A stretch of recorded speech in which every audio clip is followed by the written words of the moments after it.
রাজা মহতাব চাঁদের আমলে নির্মিত লক্ষ্মীনারায়ণ মন্দির, যা খুবই সুন্দর এবং মনোরম পরিবেশে গড়ে উঠেছে। এটি হলো একটি ঐতিহাসিক নিদর্শন যা দেখলে মন ভরে যায়। এখানে গোপাল, সখী, লক্ষ্মীনারায়ণ সব মিলিয়ে মিশিয়ে অপরূপ সুন্দর সব মূর্তিগুলো, যা দেখলে মন ভরে যায়। আর ইনি হলেন ছোট মহারাজ, ইনি এখন নেই, স্বর্গলাভ করেছেন। এখানে এই যে গোপিনীরা আছে, তো কত সুন্দর একটি জায়গা, যা আমার দেখে তো খুবই ভালো লাগলো। দেখো, এগুলো কিন্তু সবই ভগ্নাবশেষে পরিণত হয়েছে। আশেপাশের এলাকাটা তোমরা দেখো, গাছপালায় ঘেরা, খুবই সুন্দর শান্তিপূর্ণ পরিবেশ। তোমাদের এখানে এলে কিন্তু খুবই ভালো লাগবে। তো তোমরা এখানে আসতে পারো, একটা ঐতিহাসিক জায়গার আর তোমরা আনন্দ অবশ্যই নিতে পারো এখানে। তো তোমরা এখানে আসতে পারো। আমার তো খুবই ভালো লাগছে এখানে এসে, কারণ এরকম একটা ঐতিহাসিক জিনিস আমি দেখতে পেলাম নিজের চোখে। তো তাই জন্য আমি নিজেকে খুবই ভালো লাগছে যে আমি জানতে পারছি অনেক পুরনো ইতিহাস।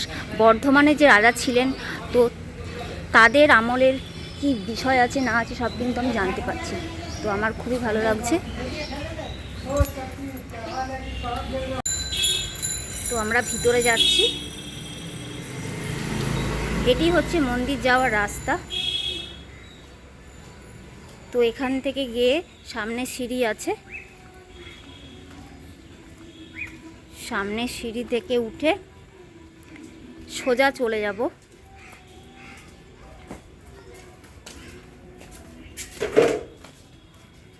সোজা চলে গিয়ে ডান দিকে দেখতে পাচ্ছি একটা রাস্তা,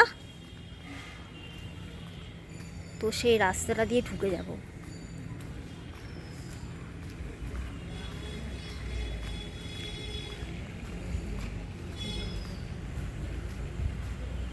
তো এখানে আছেন লক্ষ্মীনারায়ণ এবং রাধা গোবিন্দ।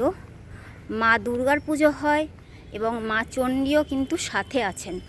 তো চলো তোমাদেরকে এই রাস্তাটা আমি দেখিয়ে দিই, যাতে তোমাদের আসতে কোনো অসুবিধা না হয়। জঙ্গলের পাশ দিয়ে সরু রাস্তা চলে গেছে। তো দেখো, অনেক পুরনো এবং ঐতিহাসিক একটা ব্যাপার, একটা গা ছমছমে ব্যাপার। ভালোও লাগছে, কিন্তু তার সাথে আবার একটা গা ছমছমে কিন্তু ব্যাপার আছে। ঠিক আছে, তো চলো ভিতরে যাই, মন্দিরের সেই রাস্তাটা তোমাদেরকে দেখিয়ে দিই। তো চলে এসেছি মন্দিরে।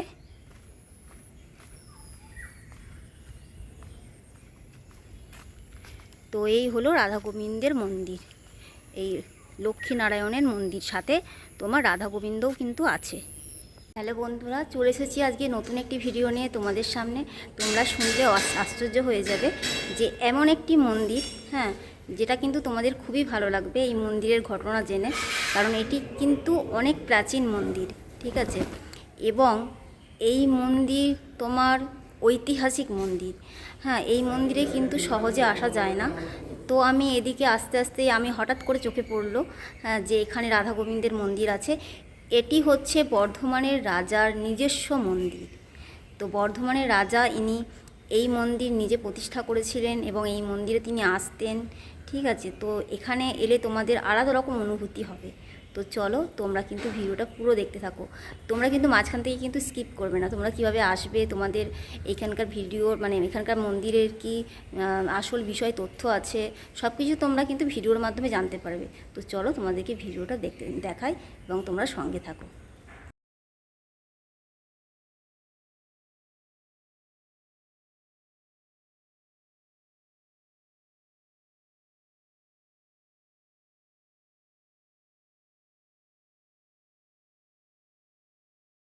তো এখানে কিন্তু একটা ফোয়ারা ছিল, ঝর্ণা যেটাকে বলা হয়।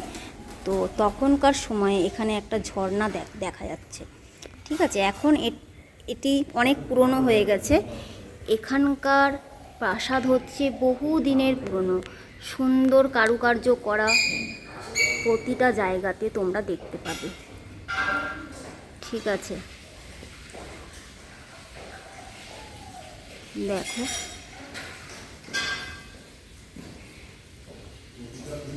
আশেপাশের স্থানটি কিন্তু অনেক প্রাচীন। দেখো এখানে সুন্দর কারুকার্য করা, কিন্তু সব কিছুই আজকে ধ্বংসাবশেষে পরিণত হয়েছে। এখানে রাধা গোবিন্দ, গোপাল তোমরা দেখতে পাচ্ছ। হ্যাঁ, সব কিছুই এখানে আছে। এখানে অনেকগুলো গোপাল একসাথে রয়েছে। এখানকার কি ঘটনা আছে না আছে সব কিছু কিন্তু ভিডিওর মাধ্যমে তোমাদেরকে বলে দেওয়া হবে। দেখতে খুবই অপরূপ লাগছে, সুন্দর একটি দৃশ্য ফুটে উঠেছে। দেখো একসাথে কতগুলো গোপাল।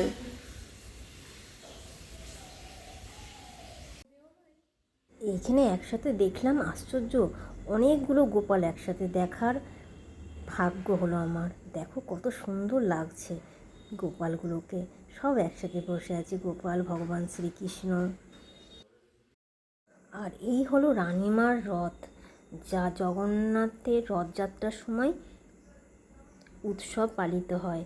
আর এখানে সব তো এটা হলো রাজার আমলের, রাজা মহতাব চাঁদের আমলের সেই কুয়ো, যেখান থেকে হচ্ছে এই যে কাঠের মাধ্যমে চাকা লাগিয়ে সেই পদ্ধতিতে এই কুয়ো থেকে জল উঠত। কুয়োটা কিন্তু অনেক গভীর, আমি দেখাতে পারছি না। আর এই সাইডে আছে একটা শিব মন্দির।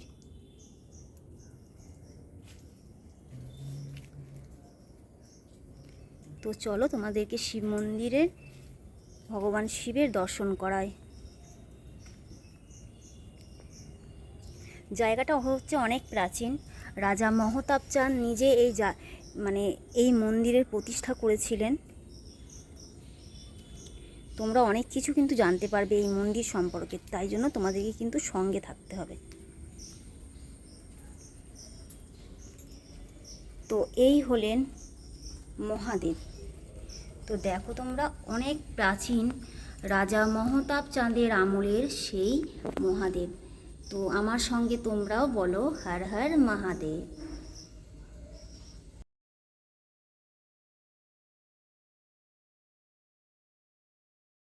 এই হলো রাজা মহতাব চাঁদের আমলের সেই নাট মন্দির, যেখানে বিভিন্ন রকম সাংস্কৃতিক অনুষ্ঠান হতো। এবং পাশে দেখতে পাচ্ছি রানীর সেই রথ, এবং এই যে দেখা যাচ্ছে জানলার মতন খোপ খোপ, এগুলোকে বলা হয় দর্শনী। তো তখনকার সময়ে রানী বা যারা থাকতেন, তো সেই সব মহিলারা কিন্তু বাইরে আসতেন না। তারা এই দর্শনীর ভিতর থেকে এই নাট মন্দিরের সাংস্কৃতিক অনুষ্ঠান কিন্তু উপভোগ করতেন, এবং তারা এখান থেকেই দেখতেন। তো এই হলো সেই দর্শনী। চারিদিকে দেখা যাচ্ছে যে এই যে দর্শনী জানলার মতন, এগুলো এখন ভেঙে গেছে বা ধ্বংসাবশেষে পরিণত হয়েছে, কারণ যেহেতু অনেক প্রাচীন। সামনে দেখতে পাচ্ছি আমরা শ্রী শ্রী মৃত্যুঞ্জয় জিউ,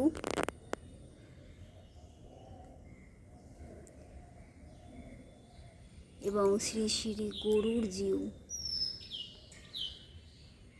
তো এই রথটি হচ্ছে পিতলের রথ। এটি হলো রাজার রথ ছিল। তো একটি রথ আছে রানীর রথ, যেই রথে করে লক্ষ্মীনারায়ণ এবং রাধা মাধবকে জগন্নাথ দেবের পুজোর দিনকে এখানে রথযাত্রা পালন করা হয়। তো এই হলো সেই ঐতিহাসিক রথ। আমার তো দেখেই খুব ভালো লাগছে, তো তোমরা উপভোগ করো আমার সঙ্গে। দেখো এগুলো কিন্তু সবই ভগ্নাবশেষে পরিণত হয়েছে। আশেপাশের এলাকাটা তোমরা দেখো, গাছপালায় ঘেরা, খুবই সুন্দর শান্তিপূর্ণ পরিবেশ। তোমাদের এখানে এলে কিন্তু খুবই ভালো লাগবে। তো তোমরা এখানে আসতে পারো, একটা ঐতিহাসিক জায়গার আর তোমরা আনন্দ অবশ্যই নিতে পারো এখানে। তো তোমরা এখানে আসতে পারো। আমার তো খুবই ভালো লাগছে এখানে এসে, কারণ এরকম একটা ঐতিহাসিক জিনিস আমি দেখতে পেলাম নিজের চোখে। তো তাই জন্য আমি নিজেকে খুবই ভালো লাগছে যে আমি জানতে পারছি অনেক পুরনো ইতিহাস। বর্ধমানে যে রাজা ছিলেন, তো তাদের আমলের কি বিষয় আছে না আছে সব কিন্তু আমি জানতে পারছি। তো আমার খুবই ভালো লাগছে। বন্ধুরা চলে এসেছি আজকে হ্যালো একটি নতুন বন্ধুরা, ভিডিও এটা নিয়ে হলো তোমাদের সামনে। তো এটা হচ্ছে রাজা লক্ষ্মীনারায়ণ মহতাব মন্দির, চাঁদের যা আমলের বর্ধমানের লক্ষ্মীনারায়ণ মন্দির, যেখানে কিন্তু রাজা যা মশাই নিজেই বর্ধমানের মন্দিরের প্রতিষ্ঠা রাজবাড়ি করেছিলেন। সংলগ্ন এখানে এলাকা নহবতখানা সোনাপট্টিতে আছে, নাট অবস্থিত। মন্দির আছে। তো তোমাদের ভিডিওটি তো কেমন লাগলো এখানে আশেপাশে যে কমেন্টে কিন্তু এলাকাটা অবশ্যই আমাকে সেটা জানিও। কিন্তু তোমার হ্যাঁ, ভগ্নাবশেষে পরিণত তো হয়েছে। কারণ তোমরা যদি এটা জানতে চাও অ্যাড্রেসটা কোথায়, তো যেহেতু আমাকে এটা পার্সোনালি কমেন্ট করতে 350 পারো। আর তোমাদের একটি কমেন্ট কিন্তু আমার আমলের জন্য খুবই বা তার প্রয়োজন। আগেরও আমলের হতে পারে। তো হ্যাঁ, এখানকার তো পুরো সেই ভিডিও, জন্য আশেপাশের মানে পরিবেশ, জায়গাটা পুরো শান্ত গাছপালায় পরিবেশ আমার তো খুবই তোমাদেরকে ভালো কিন্তু লাগলো পুরো বন্ধু। তোমাদের মন্দিরটা আমি কেমন ঘুরে লাগলো দেখাচ্ছি। সেটা কিন্তু আমাকে তোমরা জানিয়ে। কিন্তু চলো সঙ্গে বন্ধুরা, থাকো। টাটা।